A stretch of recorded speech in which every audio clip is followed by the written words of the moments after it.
Hello everyone, DM Gashbad here, and we are back with Round 3, Game 2 of our Warhammer Fantasy Battles 8th Edition Path to Glory campaign. This is the warband I'm using, the Louts of Chaos. Beer swilling, blood spilling Khorne worshippers. They are led by my champion, Sir Osis of the Liver. He has Chaos Armor, a shield, a throwing axe, and a barded Chaos steed named Horsey. He has the Blessing of Khorne, which allows him to dispel one spell once per game. He has the Axe of Khorne, which gives him Killing Blow, the Mark of Khorne, which gives him Frenzy, and he just picked up Deafening Bellow, which gives his opponents -1 to hit on a turn that he charges. He has also picked up himself a Weapon Skill increase, a Strength increase, and an extra attack. Also, due to an injury, he hates the leader of the warband that I'll be facing this round. We'll get to them in a second. For the rest of my warband, nobody died last game, so we're still looking at the same group of maniacs. We have the Booze Hound, a single Chaos Hound. We have the Marinated Meat Shields, 6 Chaos Marauders with hand weapon and shield. Scalding Blood Porridge, a Chaos Ogre with additional hand weapon. Dunschlitz the Minotaur with a great weapon. The Leg Biters, 4 Chaos Marauders with additional hand weapon. Harold Drownsodden, a Chosen with additional hand weapon. And the Pitmen, 2 Chaos Warriors with hand weapon and shield. This game we are again facing off against the Hags Brood, an undivided Chaos Warband. Its leader is the aforementioned hated Kaeroph. He is the only champion to be on foot in this campaign. He has picked himself up a demon weapon since the last time we saw him. He has also got a shield. He is toughness 5, he's got 3 wounds, frenzy, leadership 9, 3 attacks. Pretty respectable, especially on offense. And doubly so when you consider that he is almost always deployed in a unit of 2 Chaos Ogres with great weapons. For the rest of his warband from left to right, we have 5 Chaos Marauders with flails, 3 Chaos Hounds, 3 Chaos Warriors with just hand weapons, a Chaos Troll, and 2 Marauders on horseback with flails. As before, the scenario is breakthrough, which means that one of us is going to be the attacker. This time, I come out ahead on the roll, and so I get to be the attacker. That means that I set up my guys first 4 inches from a table edge of my choice, and if I can get 1/3 of my warband off the opposite table edge, then I win the game. My opponent then gets to set up their troops anywhere they like so long as they're outside of 18 inches of my guys. So here we have the board all set up and ready to play. Quick note, the forests are all going to be mysterious forests, but the buildings we're using as regular terrain pieces. So we're not using the building rules, we just move through them, treat the walls as impassable, that kind of thing. Again, I've deployed my strongest troops in the center, looking to punch through against his strongest troops, and I put my garbage troops on the flanks.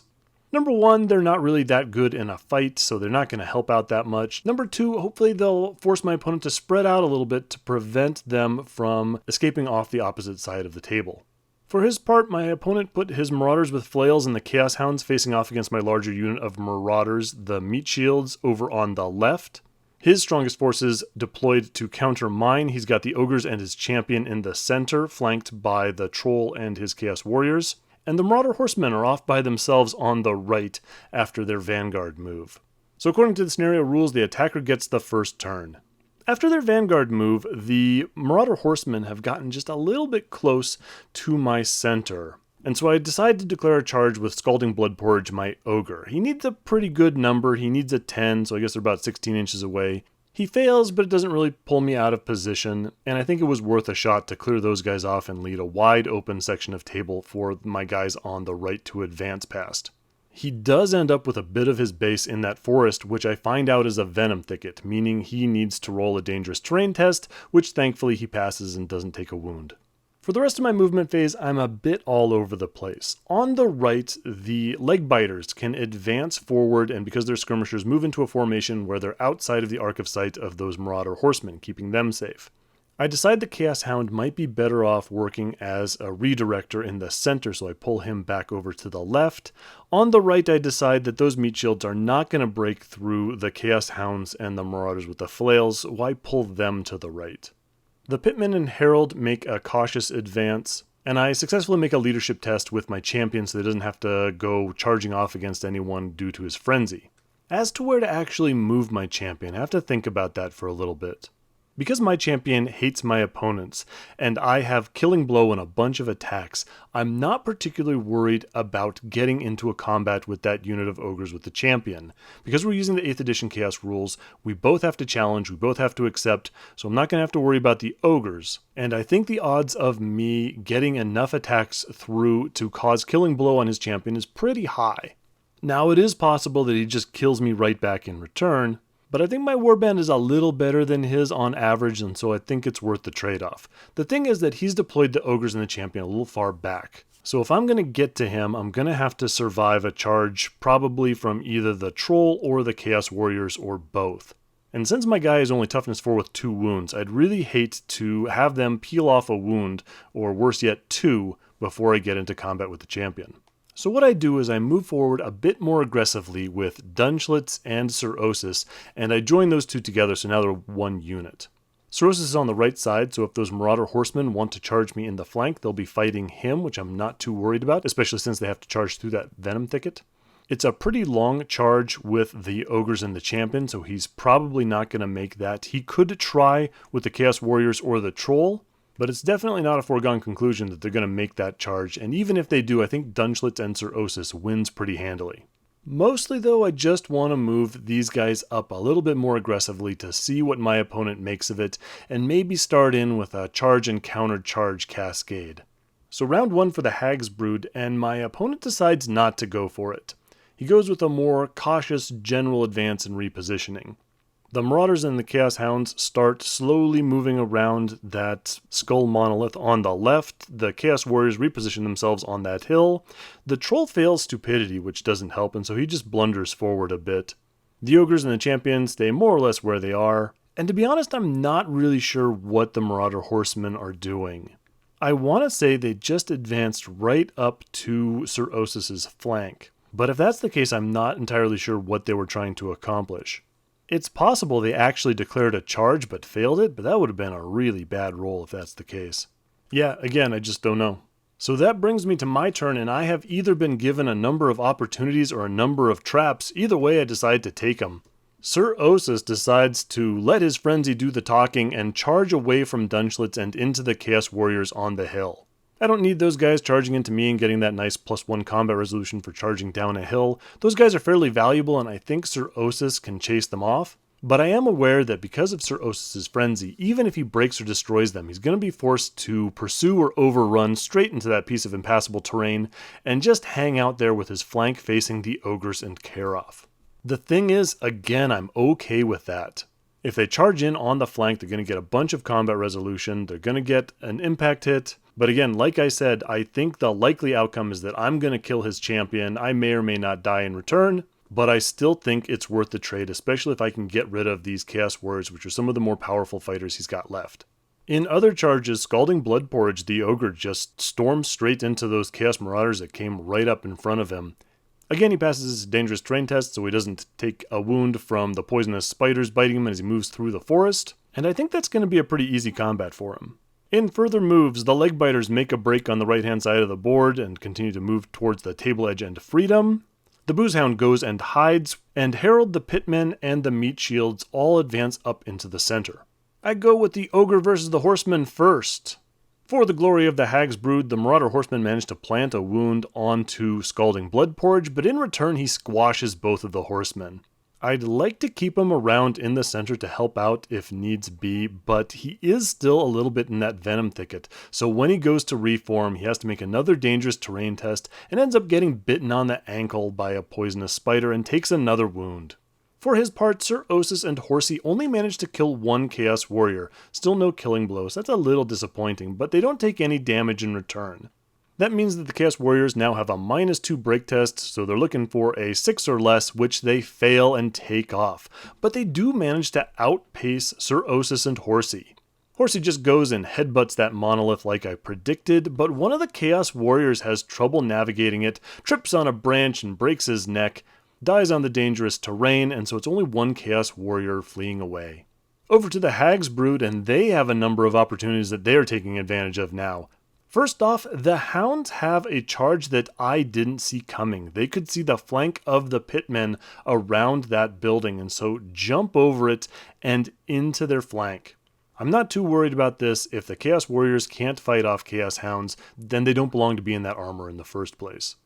The Troll passes Stupidity and charges into Dunchlitz. This matchup went okay last game. We'll see how it goes in this one. And as expected, Kaeroph and the Ogres charge into the flank of Sir Osus.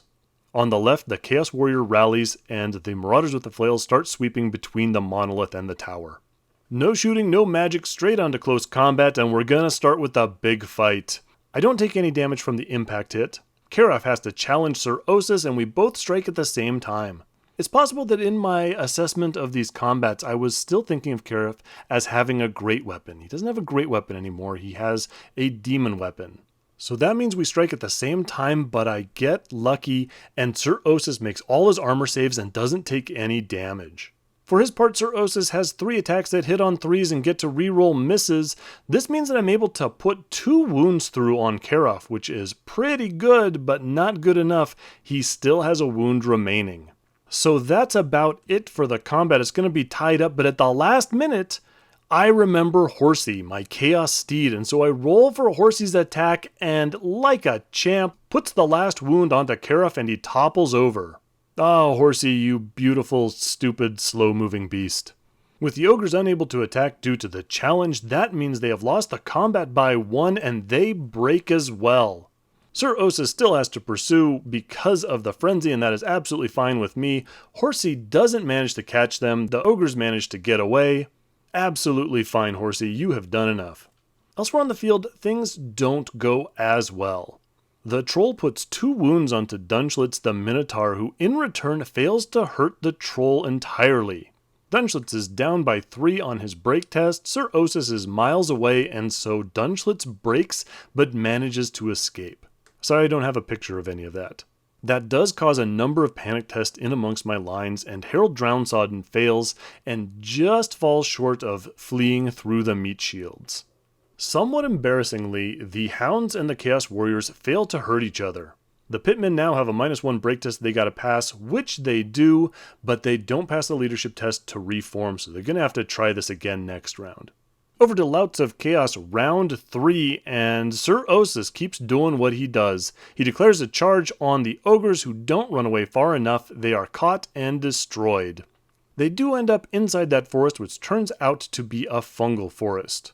Having caught fleeing troops, Sir Osus passes his leadership test to reform, and I make a little mistake here. I turn him back towards the battle. Why is that a mistake? Well, he's real close to the table edge. He could just skip off and get that much closer to winning the game on victory conditions. Now that he's facing enemy troops, he's going to have to deal not only with stupidity and dangerous terrain, but with frenzy. So probably would have been better if he had just stayed looking towards the table edge and the objective. So on to further moves. With the Ogres and Kaeroph dead, I'm in pretty good shape and I could probably sweep up the rest of the opposing warband. However, the rest of my troops aren't doing great. My strongest guys, Dunchlitz and Scalding, both have 2 wounds. I don't like putting Sir Osus at risk if I have to, and I think the remainder of my opponent's warband is just strong enough to not be worth going after. Plus, I like the idea of finishing up one of these scenarios actually completing the victory conditions. So, the Legbiters, the Boozehound, and Scalding Blood Porridge all make a break for the right-hand side of the table, avoiding enemy troops and trying to get to the opposite table edge. Harold and Dunchlitz helpfully rally, the meat shields go and continue to skirt right, and the Pitmen are still trapped in combat with those Chaos Hounds and have to sort that out for themselves. Which they do not do. The one Pitman on the flank strikes first and kills off 1 Chaos Hound, but in return they pull down a Pitman. With the flank, that means that the Chaos Hounds win the combat and the Pitmen fail their break test and take off. Shocked by this, the Chaos Hounds don't manage to run them down. But with their turn up next, the Chaos Hounds have absolutely no trouble declaring a charge and stomping all over my poor fleeing Pitman. For his part, the Troll very helpfully fails his stupidity check and so just blunders towards Dunchlitz a little bit, and the Marauders with Flail and the 1 remaining Chaos Warrior head right. So back to the Louts of Chaos, and we are continuing with Operation Get Off the Table. There is a pub just over there that's got a special on beer and onion rings, and we are in a big rush to get there before it closes. Sir Osis does have some enemy units that he can charge, but thankfully he passes both Stupidity and Frenzy, and so just marches right off the table edge. He does have to move through that fungus forest to do it, and so he has to take a dangerous terrain test. I'm not worried about it because I know he's got 2 wounds, and so he won't die, but Horsey does step on a poisonous fungus, and it shoots a bunch of spores into Sir Osis' face, and so he does take 1 wound for his troubles. It's okay, he does escape, but it is a little embarrassing. On the right, the Legbiters and the Boozehound continue to rush towards their favorite tavern. Scalding is in a little bit of a more dangerous area. In the end, he passes his march test, and he ends up taking cover behind those gravestones. Those count as obstacles, so if by some chance the Marauders or the Chaos Warrior manage to make a charge into him, at least they'll be -1 to hit. Everyone else just tries to get out of sight. Harold Drownsodden moves left trying to get around that tower. Dunschlitz passes his march test and so skirts around the edge of the Troll and the Hounds, and the meat shields just meander forward a bit in the center. Hags Brood round 4. The Marauders with Flails and the Chaos Warrior decide not to go for the long charge against Scalding. They instead take their guaranteed 8 inches towards him, try to tempt him into a charge, maybe a long charge on the last round to try and keep him from getting off the table. The Chaos Hounds sweep around to face Dunschlitz, and the Troll fails Stupidity. Back to the Louts of Chaos and round 5, Scalding refuses to take the bait and instead marches over to that very corner of the board to join the Legbiters and the Boozehound right on the edge, ready for victory. Dunschlitz again manages to pass his march test and so moves to the flank of the Chaos Hounds, just trying to stay out of combat until the end of the game. Harold and the Meat Shields are perfectly happy where they are. They know that Sir Osis is going to save him a table. It's back over to the Hags Brood, and they realize that they have no charges. Scalding has gotten out of range of the Marauders with the Flails and the Chaos Warrior. No one else is in the charge arc, so there's really nothing they can do. It goes back to the Louts of Chaos. Scalding, the Boozehound, and the Legbiters all hop off the table edge, and it's a Louts of Chaos victory. All the onion rings we can eat and the beer we can drink. So victory for my warband. We pick up 6 favor points, 2 for playing the game, 2 for winning, and 2 for taking out the opposing champion. The Hags Brood unfortunately only pick up 2 favor points for playing the game. I didn't take very many casualties, but I do believe I had to spend a favor point to keep one of my pitmen alive. Not that they necessarily deserve it. Sir Osis also has earned enough favor points to get himself a roll on the advancement table. He rolls a 10, I believe, which is a Chaos Power advancement, and I think I've kind of gotten all the good Khorne powers. I'm not really interested on rolling on that table again, so I spend a favor point, knock it down to a 9, and I finally get a defensive increase. I get +1 toughness. So with that win, I think this has officially become the best round for the Louts of Chaos. 2 nice-sized victories and no major setbacks. Not much to say about this game, really. The dice fell my way in the big combat between the Ogres, Kaeroph, and Sir Osis. I think that combat was always going to be a little bit in my favor, but it's nice to see how it worked out. And with the exception of losing the pitmen, the various combats that we got into either fell in my favor or my guys were able to escape after being badly wounded. I maybe should have, instead of trying to run off the board, just circled around and tried to kill off the remainder of my opponent's forces. If for some reason he stuck around on the table long enough, I might have gotten 2 extra favor points for completely wiping out his warband. And of course, if I wanted to be really punitive, inflicting more casualties would have meant that he'd have to make more injury rolls and possibly either spend more favor points or lose guys. But I'm getting a little bit greedy, and I'm seeing these favor points that I'm accumulating, and I'd really like to keep the guys that I have alive so that I can buy more troops at the end of this round. But that's it for now. Leave a comment below if you have any questions, observations, or concerns, and I will see you on the next one.